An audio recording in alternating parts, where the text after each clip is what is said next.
Hello, everybody. It's Randy Ray, the Literate Texan, here at Driftwood Ranch. And today, I have some recommendations for a reading event in September called Shorty September. Shorty September is a reading event where you read books that are, I don't know, depending on who you talk to, fewer than 250 pages, fewer than 200 pages. I think Steve Donahue made a video recently where he recommended 10 books that were under 100 pages each. I have a list of recommendations of short books, all of which I'm confident that anybody watching this channel can finish in an evening or an afternoon. And I don't have an arbitrary page number, but one of the interesting things I think about my list of recommendations is that they all come from my Kindle. And so I'm going to start from the beginning. Well, if I start there, that automatically makes it the beginning, doesn't it? So anyway, the first one on my list is Winnie the Pooh by AA Milne. And it's got all the original drawings by E.H. Shepard in it. It's a wonderful children's book. I think it's 130 something pages, so it won't take long to finish, but it's also really easy. If you've never gotten around to reading Winnie the Pooh, it's absolutely wonderful children's book. If you've got kids, it'd be great to read to them. If you don't have kids, it's almost like a fantasy novel all by itself, but it's a little more whimsical than, say, well, it's a lot more whimsical than, say, The Lord of the Rings, and a little more whimsical than maybe The Hobbit. But anyway, it's really hard to go wrong reading Winnie the Pooh. And I guess the original Winnie the Pooh books, if you don't include the books of poems, I guess there were only two. And this is the first of the two. And I believe it collects something like 8 short stories about Pooh Bear and his friends. But well worth reading. Hard to not recommend that one. That's number 1 on my list of Shorty September recommendations. Number 2 is a book that Steve Donahue recommended not too long ago. It did not make his list or his most recent list of Shorty September recommendations, which was a real thrill for me because I wanted to include it on mine and I didn't want to include it if he'd already included it on his list. This book is called The Uncommon Reader by Alan Bennett. And when Steve pointed this out as a recommendation to me and all of his other subscribers, you know, he mentioned that readers like to read books about other readers and about reading experiences, which is very true. I mean, I have a whole section of my library in my other room that's just books about books. This particular book is I guess it's a novella about Queen Elizabeth. And this was written while she was still alive. It's about 120 pages long, but it was written while she was still alive. And it presents a kind of what-if situation. What if Queen Elizabeth had become the kind of reader that you and I are? How would that have affected her reign as a monarch, her personal life, and so on and so forth? And it's just a lovely book. It was really entertaining. Didn't take any time to read. In fact, I've read it twice, maybe 3 times since Steve first recommended it. So The Uncommon Reader by Alan Bennett is number 2 on my list of Shorty September recommendations. And then, of course, I'm not going to have a list of Shorty September recommendations that does not include The Great Gatsby, which is one of my favorite novels of all time. And it's another one that you can finish easily in 2 or 3 hours. If you haven't read The Great Gatsby yet, you definitely should. It's a crime novel, but it's also extremely literary, beautifully written. Most people agree that it's F. Scott Fitzgerald's masterpiece. You might have even seen the recent movie. It's been made into a movie, I don't know how many times, but the most recent movie starred Leonardo DiCaprio and, what's that guy's name? Topher Grace, maybe? No, it's that guy from Spider-Man. Tobey Maguire. So anyway, yeah, The Great Gatsby's wonderful. It's about a guy who lives next door to a mansion owned by a fellow named Jay Gatsby. Jay Gatsby is obsessed with with an ex-girlfriend of his, and he's bought this big house and gotten rich, basically just so he can impress her and try to win her back. But of course, she's already married, so you can imagine where it goes from there if you haven't already read it. But yeah, this is a wonderful book. Okay, so these are all over the place, by the way. I just want to point that out. I don't think anybody is surprised that I'm an eclectic reader. And all my favorite readers are also eclectic readers. But this is a favorite of mine. Shatnerquake, an action novel by Jeff Burke. And at the bottom it says William Shatner, William Shatner, William Shatner. It's all about the punctuation there. So, okay, the premise of Shatnerquake, and I don't remember how many pages this is. I think it's another one. It's about 120 pages. Will not take you long to get through.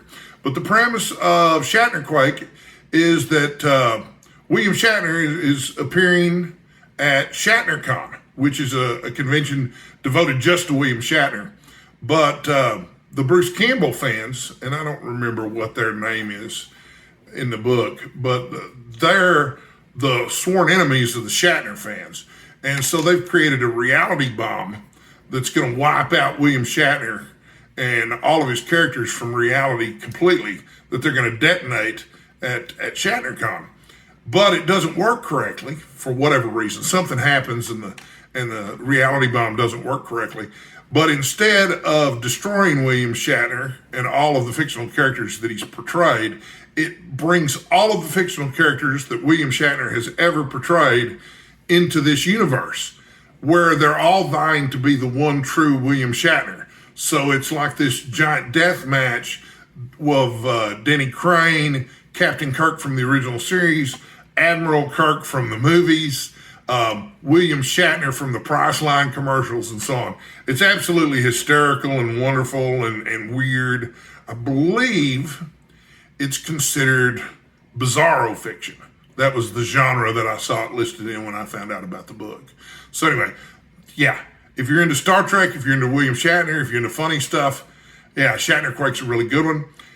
Now I've lost track of the number that I'm on, okay? But the next book on my list of recommendations for Shorty September is called ThePhilosophers Diet, How to Lose Weight and Change the World by Richard Watson. And this one's about 107 pages long. I found this originally at the used bookstore here in Denton, Texas, a few years ago in hardcover. And I don't remember where it was located even in the store. Don't know how I came across it or whatever. But I think you might be able to tell by the great big pumpkin head that I've got going on here that I've got some weight issues that I deal with. And at one time I'd lost 150 pounds, gained it all back, blah, blah, et cetera, et cetera. But the Philosopher's Diet is so much more than a diet book. In fact, it could almost hardly be considered a diet book. But it explores a lot of interesting ideas related to diet, related to maintaining a healthy weight. But it also serves as a memoir of the author's relationship with his father and his father's relationship with food. There is a wonderful recipe in there for bran muffins, which is also terrific and very low in calories. I can't actually stomach the bran muffins without putting a lot of butter on them, though. I suppose those bran muffins would be better if you put some bananas or raisins in there, as the author suggests, but I used to serve these bran muffins to my daughter. By the way, the Philosopher's Diet is number 5 on my list, so we're now halfway through. The next book on my list is a book that I have 2 copies of. I have a copy of this on my Kindle, but I also have a copy of this in paperback. It's not on my desk right now, which is where I record these videos, but it is on my Kindle, and it's called Michael Dirda. Well, it's not called Michael Dirda. It's called On Conan Doyle. Michael Dirda is the author. Michael Dirda is a book columnist for the Washington Post, and he's terrific. If you're not reading his column, you definitely should. But he's a huge fan of Conan Doyle, and this is basically an overview of Conan Doyle's life and work as a writer. Arthur Conan Doyle, as most people are aware, at least the people watching my channel, created Sherlock Holmes, but he did a lot more too. So the book covers Dirda's personal experiences reading Conan Doyle's works, especially his Sherlock Holmes stuff. And it's a really fascinating book because it would be hard to write a boring book about Arthur Conan Doyle because he led such an interesting life. That might be the longest book on my list so far. I think it clocks in at about 210 pages. So, but I'm not through yet, okay? That was number 6, I think. This would be number 7, John Steinbeck, Cannery Row, which is an absolutely beautiful book. I love it. And Steinbeck's interesting because obviously you could use several Steinbeck books for Shorty September. The obvious choice might be Of Mice and Men, which, you know, I've read multiple times. Really easy book to read. But Cannery Row is set during the Depression in Monterey, California, and it's an ensemble piece. There's a character named Doc who's really nice to everybody, kind of takes care of people. It's called Cannery Row, by the way, because that's where they can all the sardines in the city, which is weird, but and it probably smells terrible. But you know, when you don't have any money, you wind up living in places like that. Anyway, I don't remember how many pages this book is. I think it's like 180, right around 200 pages. It's one of the longer ones of the book. But anyway, the main character, Doc's got all these friends in town. They decide for his birthday one year. He's also a marine biologist. That's what I'm trying to remember. So he goes down the ocean and he does all his experiments and stuff. So anyway, all of Doc's friends, who are of course poor, because for one thing, Steinbeck likes to write about poor people, but for another thing, it's set during the Depression. So everybody was poor during the Depression, just about. But anyway, all his friends get together to throw Doc a party, but the party gets so raucous that they wind up destroying his house and his lab. And so they spend the rest of the book planning another party for him that's not going to go wrong. And as they are planning the additional party, you know, you get little subplots involving all the different characters who are involved in putting the new party together. Anyway, really wonderful little novella. A lot of people probably have read it already, but if you haven't read Cannery Row, it's wonderful. I think I came to Cannery Row backwards because there was a sequel with the same set of characters set about a decade later called Sweet Thursday. And I read Sweet Thursday first and then went back to Cannery Row. And then I've got another one. This is a really short book. It's called A Grief Observed by C.S. Lewis, which is a really interesting memoir about C.S. Lewis and his struggles dealing with his grief over the death of his wife. He had married Joy Gresham, who was an American poet, and she had cancer. And she was much younger than he was to begin with. But anyway, obviously she died very, very young. There's a movie starring Anthony Hopkins as C.S. Lewis called Shadowlands, which covers the same subject, but not nearly as philosophically as A Grief Observed. You know, Lewis is dealing with all the typical symptoms of grief, especially anger with God, bargaining, denial, that sort of thing. But it's a really interesting book to read if you're interested in that sort of thing. And you may or may not be, I don't know. The last 2 books on my list are both pretty whimsical, and they both harken back to being a fan of fantasy and science fiction during the 1980s. And the first one, Robert Asprin, Another Fine Myth. Okay, so Robert Asprin wrote a whole series of novels in what's called the Myth series.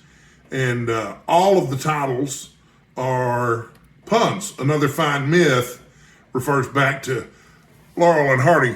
Well, here's another fine mess you've gotten me into. But the story is about a character, he's a wizard's apprentice named Skeeve, whose master winds up dead. But before he dies, he has transported one of his wizard buddies from another dimension, Oz, which is spelled A-A-H-Z, who is a demon from the dimension of Perv. And depending on whether you're talking to someone who's from Perv or not, that either makes him a perfect or a pervert. There's lots of little puns throughout. They're better than the puns that you'll find in novels by Piers Anthony. But Skeeve, the Wizard's Apprentice, winds up apprenticing himself to Oz instead of his former master. And Oz teaches him magic very quickly. The first book mostly has to do with tracking down the guy who murdered Skeeve's former master. It's a good book. As the series goes along, you get more characters, you get more, they become more magicians for hire at various points. Anyway, lots of characters, really, really fun, well-written, funny stuff. If you're a fan of that kind of fantasy from the 80s, it's kind of whimsical and funny, you'll probably love it. I don't know what kind of following the myth books have now, but God, I loved them when I was growing up. And they're definitely, when I was a teenager, I liked the Xanth novels too. And I guess from what I understand, Piers Anthony just published or is about to publish his 49th Xanth novel. But the Xanth novels were great when I was 13 or 14 years old. As I've grown up a little bit, I can see some of the flaws in them. And I'm glad that Piers Anthony is so tickled by his facility with puns, but it gets to be a bit much. But the puns in Another Fine Myth by Robert Asprin are a lot more digestible to me. If you don't like puns, you probably won't like Piers Anthony or Robert Asprin. And then finally, okay, this is science fiction. This is the first in a science fiction series of short stories by Spider Robinson. This is called Callahan's Crosstime Saloon. Okay, and it's a collection of short stories. I love the name Spider Robinson. The author's still living. I believe we still get new Callahan books every few years. But the premise of the book is that there's this saloon where time travelers and dimensional travelers and people wind up. And everybody who hangs out in this particular saloon is really empathetic and caring and really interested in hearing your stories if you have a story to tell. So the frame story is that there's this bar owned by Mike Callahan that, and the stories are all told using this framing device. Callahan himself is not the narrator of the stories. There's a character from the bar, one of the barflies that hang out there, who relates all the stories in first person. But they're really interesting stories, and I don't hear anybody talking about Callahan's Crosstime Saloon anymore. But it was a pretty big deal in the 80s. If you're into fantasy role-playing games like I am, they even had a Callahan's Crosstime Saloon supplement for GURPS, the generic universal role-playing system from Steve Jackson Games. So if you're interested in science fiction and fantasy short stories, you might find Callahan's Crosstime Saloon a really nice change of pace because, for one thing, the stories have a kind of warmth and humanity to them that's often missing from a lot of science fiction. And for another thing, it's not nearly as dystopian and pessimistic as a lot of the science fiction short stories I'm seeing lately are. So those are my 10 initial recommendations for Shorty September. I've read all of them, loved every one of them. I will probably have more Shorty September recommendations and ideas later in the month as I continue to read more shorties, because I know Steve Donahue put up a video with 10 recommendations. I've already bought one of them and I left it in the other room, sadly. It was a children's book too. But, there's several recommendation videos out there from multiple booktubers with short book recommendations that I'll be, looking through and taking a break from my other big reading projects that are coming up in September. I'm going to wrap this video up now. I don't remember who's hosting Shorty September off the top of my head, but I promise I will look it up and I will put it in the description down below. Until my next video, please stay hydrated. Enjoy these last few hours of August before we hit September. Labor Day's the unofficial start to fall, but it's still important to stay hydrated, and it's also important to stay sexy.